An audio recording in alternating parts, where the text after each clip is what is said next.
Hello everyone, आज के इस वीडियो में हम पढ़ने वाले हैं क्लास 12 फिजिक्स का बहुत ही इंपॉर्टेंट टॉपिक जो बार बार आपके बोर्ड एग्जाम में पूछ लिया जाता है, जो है किरचॉफ का नियम। तो मोस्ट इंपॉर्टेंट है, तो इसको हम इस वीडियो में समझेंगे और मैं आपको विश्वास दिलाता हूँ कि बहुत ही आसानी तरीके से आपको समझ में आएगा। तो चलिए हम समझ लेते हैं। तो यहाँ पर हमने लिख दिया है किरचॉफ का नियम। अब यहाँ पर किरचॉफ ने विद्युत परिपथों के जाल के संबंध में दो नियम दिए। किसके संबंध में? किरचॉफ नामक एक वैज्ञानिक थे जिन्होंने क्या दिया? विद्युत परिपथ के जाल, विद्युत परिपथों के जाल बनाने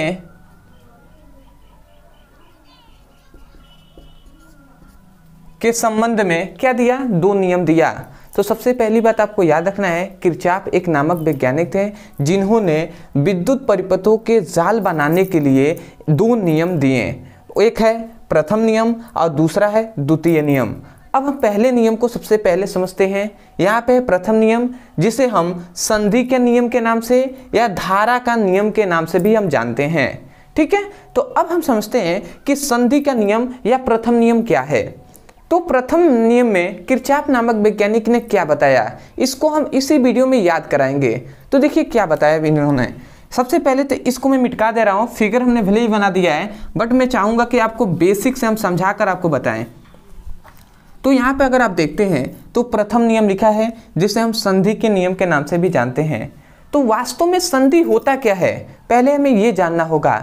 तो संधि का मतलब होता है जंक्शन। जंक्शन आप देखे होंगे कि स्टेशन पे, आप रेलवे स्टेशन पे गए होंगे तो वहाँ पे हम कहते हैं कि ये जंक्शन है। जंक्शन का मतलब क्या होता है? जहाँ पर दो या दो से अधिक ट्रेनें आपस में मिलती हैं, वहाँ पे ज्वाइंट होकर फिर से अलग अलग रूटों में वो फैल जाती हैं, उसे ही तो हम जंक्शन कहते हैं ना। ठीक है, तो संधि का मतलब क्या हुआ कि संधि का मतलब कि यहाँ से ये मान लेते एक संधि है, तो संधि का मतलब हुआ कि यहाँ से बहुत सारी ट्रेन जाएंगी और आएंगी भी। तो इसका मतलब यहाँ पे हम धारा से, क्योंकि विद्युत परिपथों में हम धारा प्रवाहित करते हैं, तो यहाँ पे धारा से हम संबंधित है। तो ये एक मान लेते हैं कि ये बहुत सारे हम चालक तार हैं। तो यहाँ पे हमने कुछ चालक तार ले लिए हैं, देख रहे हैं यहाँ पे एक चालक तार, ये हमने 5 लिए हैं। तो अब यहाँ से विद्युत धाराएं मान लेते हैं कि ये I1 विद्युत धाराएं यहाँ से निकल रही हैं, ये एक संधि है, इससे विद्युत धाराएं निकल रही हैं। ये मान लेते हैं कि I2 है, इसमें प्रवाहित हो रही है। ये मान लेते हैं I3 है, इसमें से निकल रही है। I4 मान लेते हैं जो धारा है इसमें जा रही है। I5 भी जो धारा है ये मान लेते हैं इसमें संधि की ओर जा रही हैं। तो किरचॉफ नामक वैज्ञानिक ने बताया कि किसी संधि पर, ध्यान से समझेंगे, इसे हम क्या कह रहे हैं? संधि। ये क्या है? संधि है। तो किरचॉफ नामक वैज्ञानिक ने बताया कि किसी संधि पर मिलने वाली समस्त धाराओं का बीजगणितीय योग शून्य होता है। समझ में आया? मतलब किरचॉफ नामक वैज्ञानिक ने बताया कि किसी संधि, ये संधि है और देख रहे हैं यहाँ से धाराएं जा भी रही हैं और आ भी रही हैं, तो जाने वाली भी मिल रही हैं और आने वाली भी मिल रही हैं कि नहीं इस संधि पर। तो किरचॉफ नामक वैज्ञानिक ने बहुत ही सिंपल वे में कहा कि किसी संधि पर मिलने वाली समस्त विद्युत धाराओं का बीजगणितीय योग क्या होता है? शून्य होता है। यही इन्होंने बताया था। यहाँ पे हमने सिग्मा का चिन्ह दिया है। सिग्मा मतलब होता है बीजगणितीय योग। ठीक है, मतलब टोटल जो विद्युत धाराएं होंगी उनका बीजगणितीय योग क्या होगा? शून्य होगा। तो आप यहाँ से याद कर सकते हैं ना, वही बात हमने यहाँ पे लिखा हुआ है। हमने क्या लिखा है? इस नियम के अनुसार किसी संधि पर मिलने वाली समस्त विद्युत धाराओं का बीजगणितीय योग शून्य होता है। तो आशा करते हैं आप समझ गए होंगे। ठीक है, या आप इसको दूसरे शब्दों में कह सकते हैं कि हम देख रहे हैं संधि से जा भी रही हैं विद्युत धाराएं और संधि की ओर आ भी रही हैं। तो आप ऐसे भी कह सकते हैं कि किसी संधि पर आने वाली और जाने वाली विद्युत धाराओं का बीजगणितीय योग शून्य होता है। ये विद्युत धाराएं ही तो हैं, तो विद्युत धाराओं का बीजगणितीय योग क्या होगा? शून्य होगा। ठीक है, तो इसको हम थोड़ा सा ऐसे समझ लेते हैं। अब यहाँ पर एक चिन्ह परिपाटी आपका पूछ लिया जाता है, इसको हम समझ लेते हैं। तो ये आपको नियम समझ में आ गया ना। तो आप नियम क्या बोलेंगे? मैं एक बार अंतिम में एक बार और नियम को बोल रहा हूँ, आप ध्यान से सुनिए और इसे अपने नोट्स में लिखिए। क्योंकि मैं चाहता हूं कि यदि आप इस वीडियो में समय दे रहे हैं तो आपको यहीं पे वीडियो में ही याद हो जाए। तो आप क्या कहेंगे, आप कहेंगे कि इस नियम या आप कहेंगे प्रथम नियमों के अनुसार किसी संधि पर मिलने वाली समस्त विद्युत धाराओं का बीजगणितीय योग शून्य होता है। अब इसके संबंध में किरचॉफ ने चिन्ह परिपाटी बताया। चिन्ह परिपाटी का मतलब होता है कि जिसको हम अपने मतलब उस पर हम क्वेश्चन नहीं कर सकते कि भैया ये कैसे हुआ, ठीक है, उसको आसानी के लिए उसको मान लिया गया कि ऐसा होता है, उसे हम चिन्ह परिपाटी कहते हैं। तो वैज्ञानिकों ने कहा कि जो भी विद्युत धाराएं संधि की ओर आ रही हैं उसे हम धनात्मक लेते हैं। जैसे ये I2 देख रहे हैं आ रही है तो इसको हम धनात्मक मानेंगे, और जो भी संधि से निकल रही है जैसे I1 निकल रहा है तो इसको हम ऋणात्मक लेते हैं।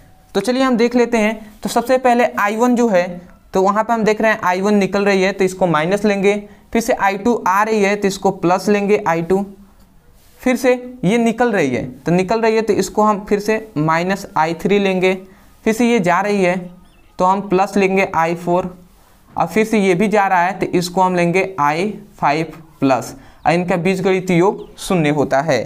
तो ऐसा हमने लिख दिया। अब देखिए इसमें जो माइनस है इसको हम चाहे तो पक्षांतर करके इधर भी भेज सकते हैं। तो यदि हम इसको हल करते हैं तो ये I1 है, इसको ये I3 है, इसको हम इधर भेजते हैं तो यहाँ पे क्या बचा I2, फिर से यहाँ पर I4 और प्लस I5 इक्वल टू, इसको हम इधर भेजेंगे तो ये माइनस में प्लस में हो जाएगा I1 और ये प्लस में हो जाएगा I3। तो देखिए आपको ये जो मिला यही आपका जो क्या है संधि का नियम या प्रथम नियम किरचॉफ का। तो यहाँ से भी आप बोल सकते हैं ना, आप क्या कहेंगे, किसी संधि पर आने वाली और जाने वाली विद्युत धाराओं का बीजगणितीय योग शून्य होता है। यहाँ पर ही आप समझना है, पर आने वाली विद्युत धाराओं का योग बीजगणितीय योग। ऐसे भी आप कह सकते हैं कि किसी संधि से आने वाली विद्युत धाराओं का बीजगणितीय योग किसी संधि से जाने वाले विद्युत धाराओं के बीजगणितीय योग के बराबर होता है। देखिए इस नियम को आपको समझना है। यदि आप समझे रहेंगे तो ये नियम को हम बहुत तरीके से बोल सकते हैं, दोनों तो बात एक ही है, ठीक है। यदि आप डेप्थ में इसको जब आगे पढ़ेंगे तब आपको समझ में आएगा कि दोनों नियम एक ही है, दोनों बात हम एक ही कह रहे हैं। केवल आप इसको समझे रहेंगे तो या तो आप ऐसे कह दीजिए या आप ऐसे कह दीजिए, दोनों बात एक ही है। तो आशा करते हैं कि आपको प्रथम जो नियम है ये बहुत ही अच्छे तरीके से आपको समझ में आ गया होगा, ठीक है। तो नोट्स के लिए भी हम बता देंगे अंत में कि आप चाहें तो इसका नोट्स भी आप ले सकते हैं, ठीक है, अंत में हम बताएंगे। पहले हमको समझना है। तो प्रथम नियम आप समझ गए, अब आते हैं हम द्वितीय नियम पे। तो द्वितीय नियम को हम अच्छे से समझेंगे। देखिए कुछ भी चीज़ आपको समझना हो पहले उसकी बेसिक कंसेप्ट को हम समझें। जैसे कि यहाँ पे संधि है, जो प्रथम नियम है, प्रथम नियम को हम संधि के नियम से जानते हैं। तो यदि हमें संधि ही ना पता हो तो हम इस नियम को कैसे समझ पाएंगे।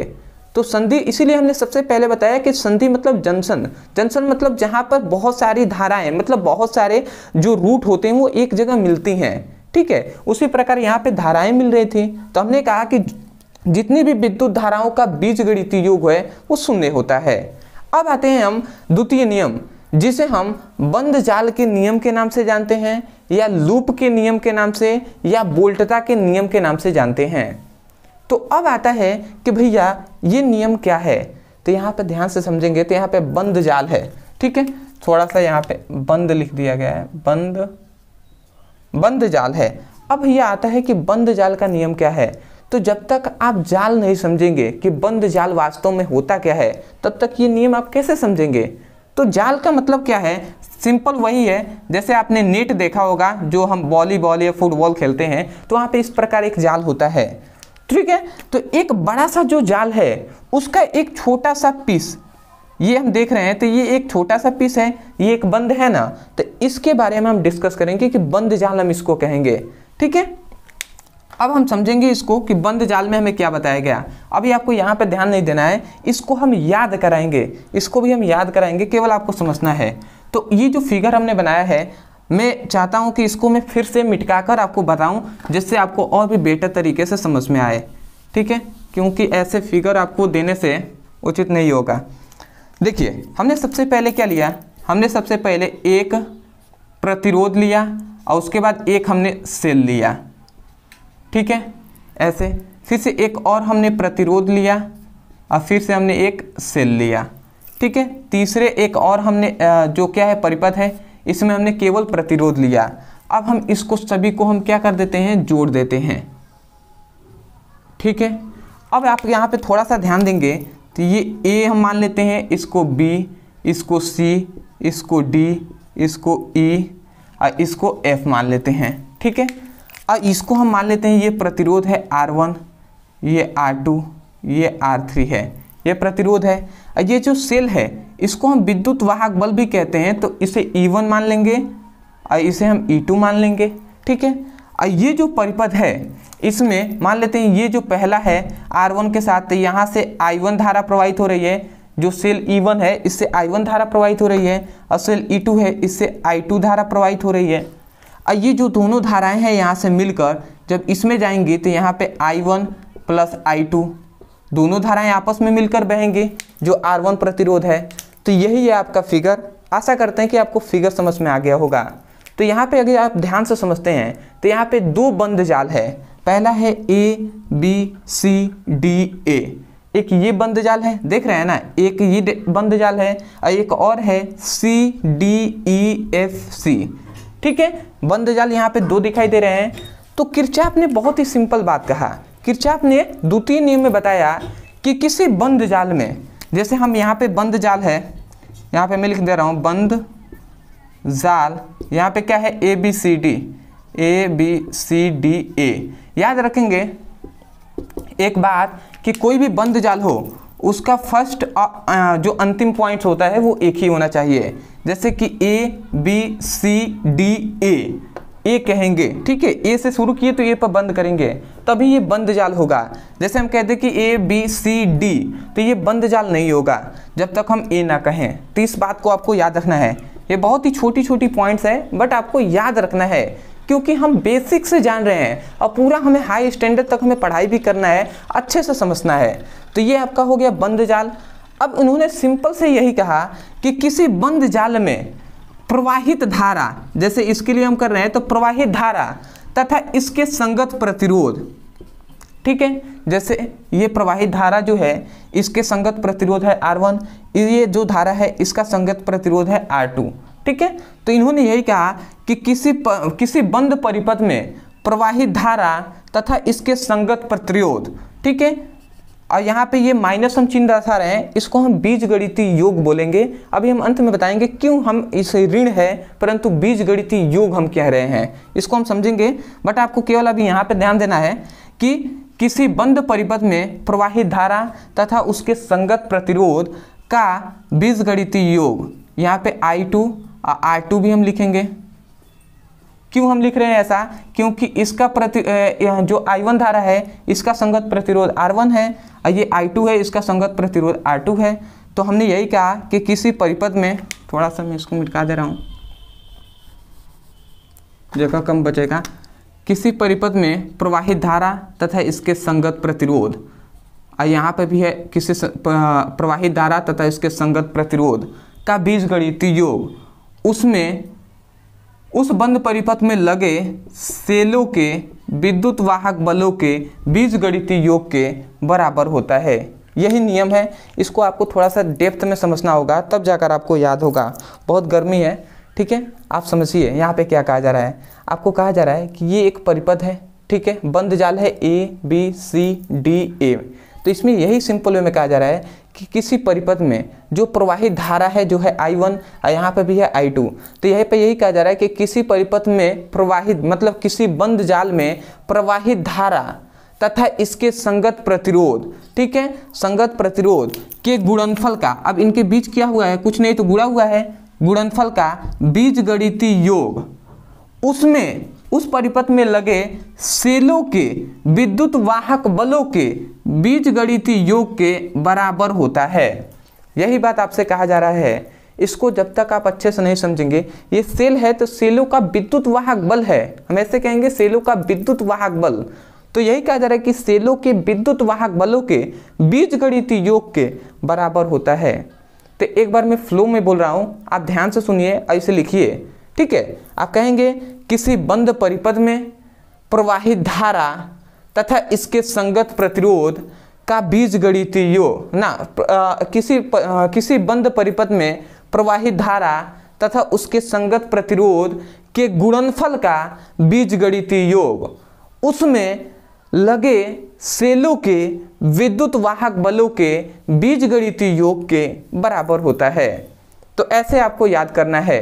यही बात हमने यहाँ पर लिखा हुआ है, किसी बंद परिपथ में प्रवाहित धारा तथा उसके संगत प्रतिरोधों का गुणनफल के बीजगणितीय योग परिपथ में लगे सेलों के विद्युत वाहक बल के बीजगणितीय योग के बराबर होता है। तो आशा करते हैं कि आपको जो द्वितीय नियम है ये आपको समझ में आ गया होगा। यही है आपका द्वितीय नियम, इसको आपको याद रखना है। ये आपका फॉर्मूला है, इसको आपको लिख लेना है। अब इसमें एक चिन्ह परिपाटी आता है, इसको आपको याद रखना है। चिन्ह परिपाटी में बहुत सिंपल है कि किसको हम प्लस मानेंगे किसको माइनस। इसको यदि आपको समझना है तो इतना बात केवल आप समझिएगा कि यदि हम इस परिपथ में चलते हैं तो यदि हम मान लेते हैं इस परिपथ में हम इस तरीके से जा रहे हैं। अब यहाँ पे धारा की दिशा इस ओर है, धारा इस तरीके से बह रही है, हम इस दिशा में जा रहे हैं। तो यदि धारा की दिशा हमारे चलने की दिशा के विपरीत हो तो उसे हम माइनस लेंगे, उसको हम क्या लेंगे, माइनस। और यदि हम धारा की दिशा में, धारा भी इधर चल रही है और हम भी इधर ही चल रहे हैं, तो यदि हम धारा की दिशा में चले तो उसको हम क्या लेंगे, प्लस लेंगे। ठीक है। जैसे यहाँ पर हम इस रूट में चलें और धारा इस तरीके से बह रही है तो यहाँ पे जो I1 होगा इसको हम माइनस लेंगे। ठीक है। अब मान लेते हैं हम इस रूट से चलते हैं, यहाँ पर देखेंगे तो यहाँ पर इस रूट से हम चलते हैं, यहाँ पर हम अगर आ गए तो यहाँ पे I1 I2 को हम क्या लेंगे, प्लस लेंगे, क्योंकि हम इसी दिशा में चल रहे हैं और धारा भी इसी दिशा में बह रही है। तो इस बात को बेसिक है, आपको इतना याद रख सकते हैं और इतना आपको लिख देंगे तो आपको फुल टू फुल मार्क्स मिल जाएगा। आशा करते हैं आप समझ गए होंगे। अदरवाइज नोट्स के लिए आपको डिस्क्रिप्शन में हम लिंक दे देंगे, उस पर क्लिक करेंगे तो आपको इसका बेसिक पूरा नोट्स मिल जाएगा विथ माय हैंड राइटिंग।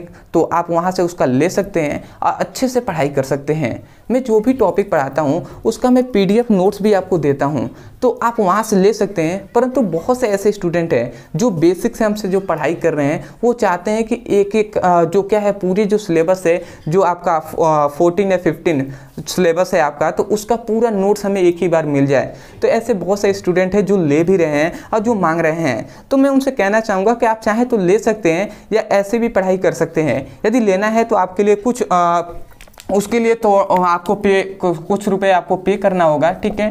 क्योंकि बेसिक से आपको 14 जो क्या हम कह सकते हैं कि 14 चैप्टर है जिसको आपका पूरा बेसिक से हाई आपको पूरा नोट्स दिया जा रहा है। तो आप चाहें तो आप इसको ले सकते हैं। आप देख रहे होंगे प्राइस आया तो वो बहुत ही कम है। यदि 14 चैप्टर है तो एक चैप्टर के हमको लग रहा है कि 6 से 7 रुपये आपको पड़ रहा है। तो आप चाहें तो आप नोट्स ले सकते हैं और वहाँ से बेसिक से आपको पढ़ाई कर सकते हैं और नोट्स का आप अच्छे से यूज कीजिएगा यदि आप ले रहे हैं तो चलिए दोस्तों, आज के लिए इतना ही। मिलते हैं एक और बेहतरीन टॉपिक के साथ, तब तक के लिए धन्यवाद। जय हिंद, जय भारत।